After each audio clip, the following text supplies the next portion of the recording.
Assets మీద కొడతా అంటున్నాం. ఎక్కడ ఆగుతుంది? అంటే ఇప్పుడు అటువంటి ప్రమాదం మనకేమైనా ఉందా? మన వైపు మన సెక్యూరిటీ చూసుకోవాలి.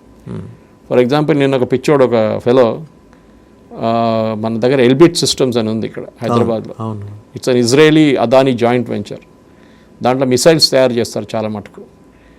దాన్ని ఇజ్రాయెల్కి పంపించట్లేదు, కానీ మనం దానికోసం వాడుకుంటున్నాం, మన ఆర్మీ కోసం.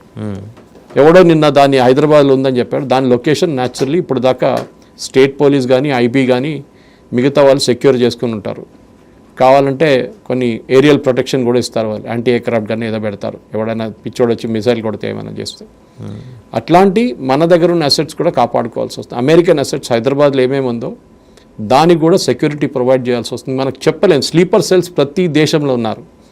అమెరికా భయపడుతున్నారు. America is given a warning, FBI ఒక వార్నింగ్ ఇచ్చారు నిన్న. న్యూయార్క్ కానీ మిగతా సిటీస్లో ఇట్లాంటి హై డెన్సిటీ సిటీస్లో ఎప్పుడైనా దాడి జరగవచ్చు.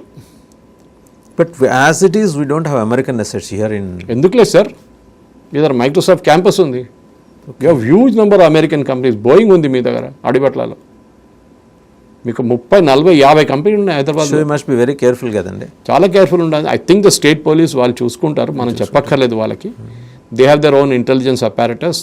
ఈవెన్ సెంట్రల్ గవర్నమెంట్ వైపు నుంచి కూడా అడ్వైస్ వచ్చి ఉంటుంది.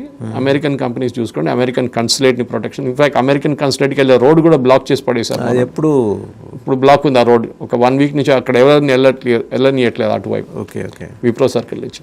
సో ఇట్లాంటి పరిస్థితుల్లో మన దగ్గర ఇండియాకి ఇప్పుడు కావాల్సింది ఏంటంటే మన ట్యాంకర్లు రెగ్యులర్గా వస్తుండాలి. గ్యాస్ ప్రొడక్షన్ ఏ రోజు మొదలవుతుందో ఖతార్లో మన first we should start taking gas from there. ఇప్పటికీ గ్యాస్ మనం మిగతా సోర్స్ నుంచి తెచ్చుకోవాలి.